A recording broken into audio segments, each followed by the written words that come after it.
Les amis, ça y est, on est à J-6 avant le départ du marathon de Paris. Si tu regardes cette vidéo le jour de sa sortie, tu es du coup à 6 jours du départ de cette course et donc tu es en pleine période d'affûtage. Je vais t'accompagner de ce J-6 jusqu'au jour de la compétition pour que ton marathon se passe le mieux possible. Alors reste jusqu'au bout de la vidéo, je vais te donner tous les conseils possibles, même jusqu'au parcours. Allez, on y va. Comme je le disais, si tu regardes cette vidéo aujourd'hui, tu es à J-6 et du coup tu es en pleine période d'affûtage. La période d'affûtage, c'est une période qui n'est pas forcément facile pour les coureurs parce qu'on diminue d'un coup drastiquement le volume et l'intensité des séances. Du coup, on a des mauvaises sensations et on ne se sent pas forcément en forme parce que le corps va chercher à s'adapter et ne comprend pas pourquoi d'un coup on diminue tout ça. Des fois, on va avoir des petites douleurs qui vont revenir, des petites gênes aux genoux, aux adducteurs, aux cuisses. On va avoir des mauvaises sensations sur ces dernières séances. On va avoir l'impression qu'on ne sait plus courir et c'est normal. Vous allez voir qu'à partir du moment où vous allez accrocher votre dossard sur votre t-shirt, tout ça va disparaître, vous allez avoir du bon stress et lorsque la course va démarrer, tout ça va disparaître et vous serez dans votre bulle.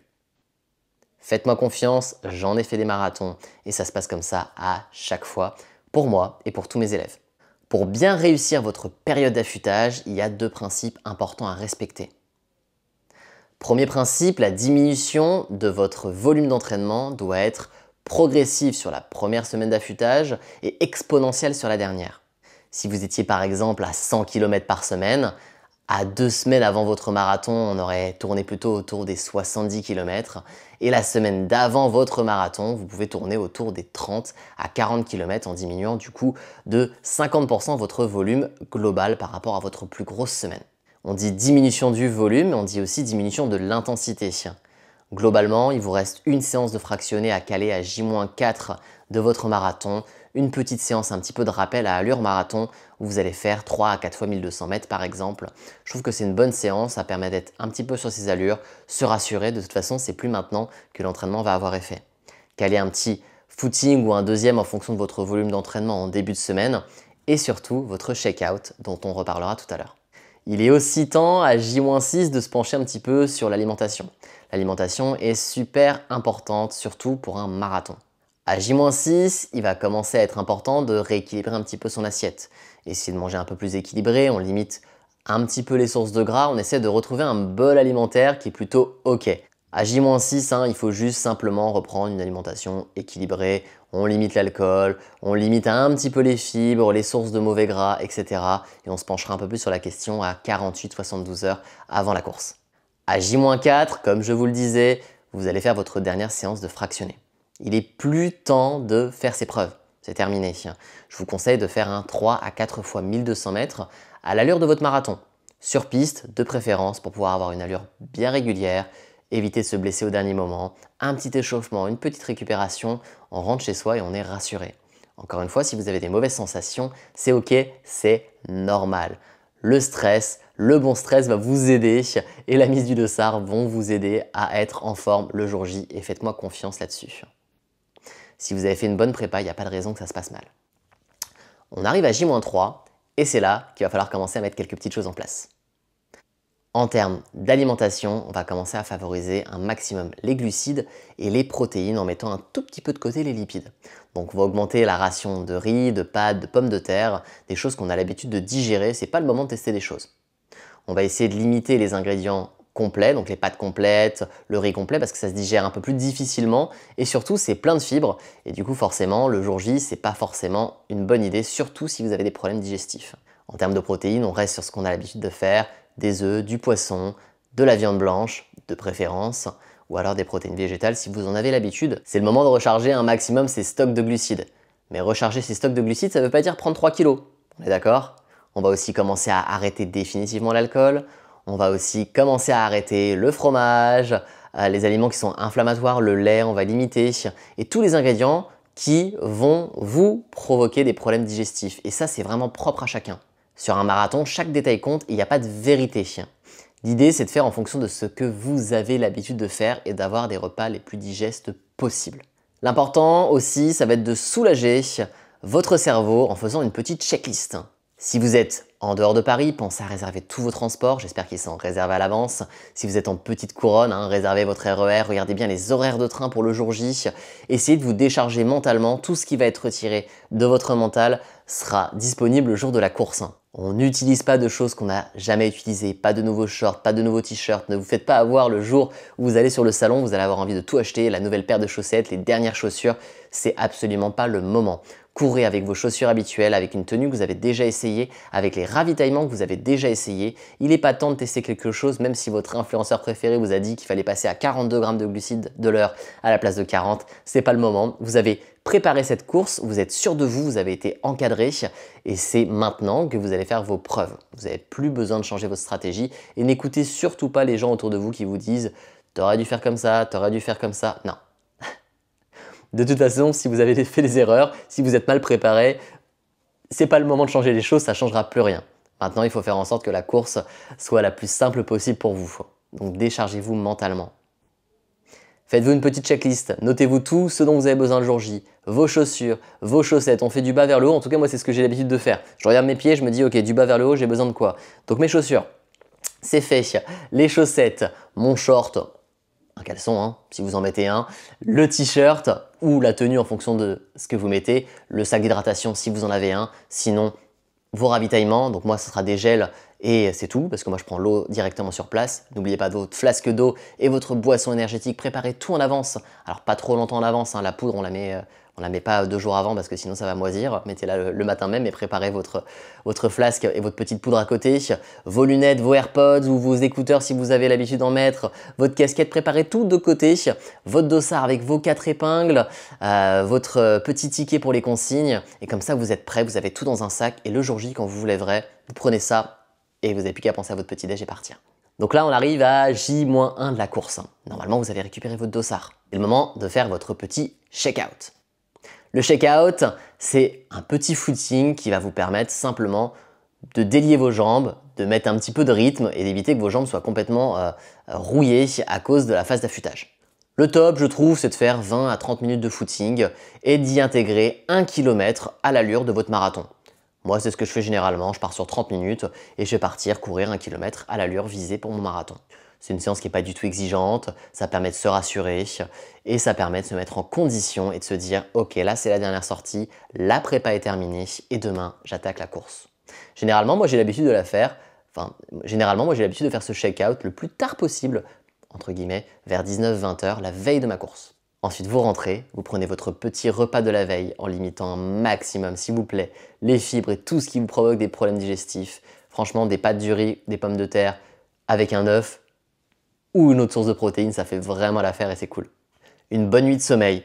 Ça sert à rien de vous coucher 2 heures avant l'heure où vous vous couchez habituellement. De toute façon, le sommeil, ça se fait sur la durée, vous ne rattraperez pas une nuit de sommeil. Et de toute façon, avec le stress, vous allez avoir du mal à vous endormir.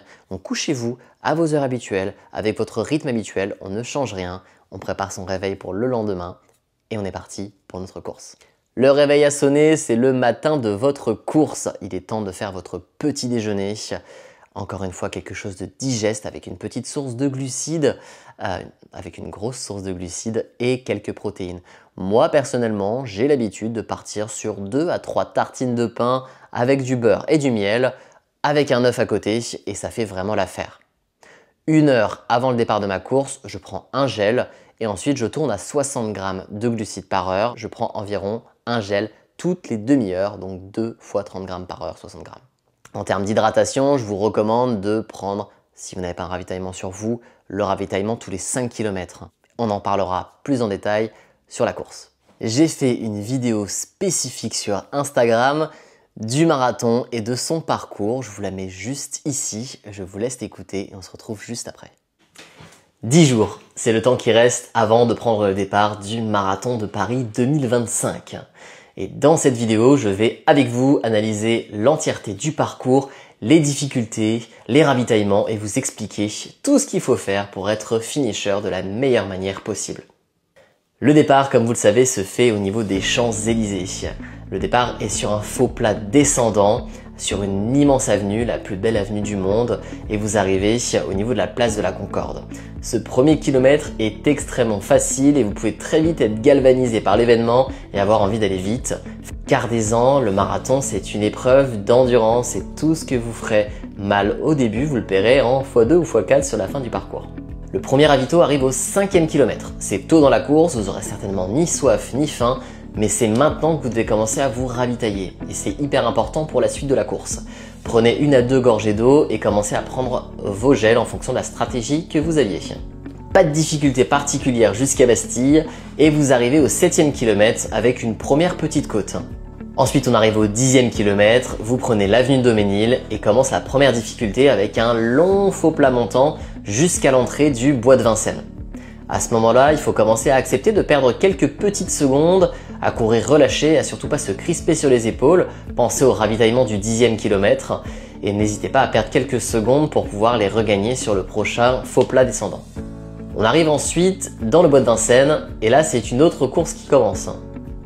C'est beaucoup plus calme, il y a un petit peu moins d'ambiance, mais je trouve que c'est vachement l'occasion de se recentrer sur soi, sur ses sensations. Il n'y a plus de fanfare, il n'y a plus de musique, et là vous allez pouvoir faire un petit peu le point puisque vous êtes dans le bois de Vincennes jusqu'au 20e kilomètre et quasiment déjà à mi-chemin. Au niveau de l'hippodrome, vers le 17e kilomètre, vous avez une jolie côte qui est assez sympa. N'hésitez pas encore une fois à mettre le pied un petit peu sur le frein puisque vous terminez le bois de Vincennes sur un long faux plat descendant jusqu'au 20e kilomètre. Le 4e ravitaillement, n'oubliez pas celui du 15e kilomètre et on arrive déjà au semi-marathon. De retour dans Paris, c'est ma partie préférée du marathon puisque c'est là où il y a tous les beaux monuments. Vous allez croiser à la Tour Eiffel, Notre-Dame, les ponts, les quais, c'est quand même vraiment magnifique. C'est une partie qui est superbe mais qui est aussi la partie la plus difficile je pense de ce marathon de Paris. Le fait de passer dans des tunnels et sous des ponts va faire qu'il y a beaucoup de montées et de descentes qui peuvent être vite casse-pattes. L'alternance de ces montées et descentes, vous devez la gérer un petit peu pour éviter de vous retrouver fracassé complètement au 30e kilomètre. N'hésitez pas encore une fois à ralentir un petit peu sur les montées, décrispez-vous surtout au niveau du haut du corps, on tire un petit peu sur les bras, on n'hésite pas à perdre quelques secondes encore une fois, c'est pas dramatique, vous les récupérez sur les descentes. Une fois que vous avez passé toutes ces petites difficultés, vous arrivez au 30e kilomètre et c'est là que le marathon commence. Alors n'ayez pas peur du mur, on en entend beaucoup parler et beaucoup le prennent, hein, moi le premier. Mais si vous avez bien géré votre stratégie hydrique, vos apports en sucre et votre entraînement avec des sorties longues suffisamment conséquentes, tout va bien se passer. On arrive avenue de Versailles avec une longue ligne droite qui est sur 2-3 km avant d'arriver au niveau du boulevard Excellence. Au 34e kilomètre, vous arrivez boulevard Excellence et vous avez une belle côte, elle fait 250 mètres, elle est assez...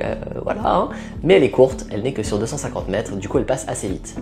Une fois au 35e kilomètre, vous avez l'avant-dernier ravitaillement que je vous conseille vivement de prendre. Il est salvateur celui-là. Vous aurez, juste après ce ravitaillement, un long faux plat montant jusqu'au boulevard d'Auteuil où là ça va commencer à se calmer un petit peu. C'est une partie qui est assez difficile parce que je trouve qu'il y a un petit peu moins d'ambiance. On est sur une partie un peu difficile du parcours avec les montées, mais on approche du but et vous allez arriver sur ma partie vraiment préférée du marathon. À partir du 37e kilomètre, vous entamez un long faux plat descendant qui va quand même vous faire beaucoup de bien, vous permettre de récupérer même si c'est difficile musculairement jusqu'au 39e kilomètre. Et là, vous allez arriver dans le 16e arrondissement au niveau de la place du Trocadéro. À ce moment-là, on attaque la plus grosse difficulté pour moi de ce marathon au 40e kilomètre avec la grosse montée au niveau de l'avenue Paul Doumer. Mais l'ambiance est juste folle. C'est très resserré, on a l'impression d'être à l'arrivée du Tour de France, les gens vous crient dessus, il y a un engouement populaire qui est juste incroyable et vous êtes au 40e kilomètre. Quand on voit le chiffre 40, on sait qu'on va être finisher. Et c'est juste incroyable, vous êtes porté, vous avez des frissons et vous avez le cœur qui bat à 10 000 à l'heure et c'est le moment où vous commencez à fournir votre effort. Mais attention, il reste quand même 2 km. Hein. On arrive ensuite, avenue Foch. Et vous allez tourner sur cette magnifique avenue avec le tapis vert devant vous. C'est le moment de lâcher absolument tout, donner votre dernier effort et de vous rappeler pourquoi vous avez fait tout ça, d'être fier de vous et de vous dire que ça y est, vous êtes finisher, vous l'avez fait, vous avez couru 42 km et vous êtes juste incroyable. Et juste félicitations, bravo à vous, profitez, savourez parce que l'arrivée d'un marathon c'est toujours particulier et on s'en rappelle toute sa vie. Voilà les amis, vous êtes prêts à prendre le départ de votre marathon de Paris. Surtout, encore une fois, ayez confiance en vous, ça va bien se passer. Si vous avez la moindre question, n'hésitez pas à me la poser directement en commentaire, il est encore temps que j'y réponde, si vous avez 2-3 petits détails à régler. Et on se retrouve très vite pour une prochaine vidéo. J'espère que celle-ci vous a plu, n'hésitez pas à me laisser un petit pouce bleu, et on se retrouve très vite pour une prochaine vidéo. Allez, ciao ciao, et surtout, on se retrouve sur la ligne d'arrivée. Allez, let's go!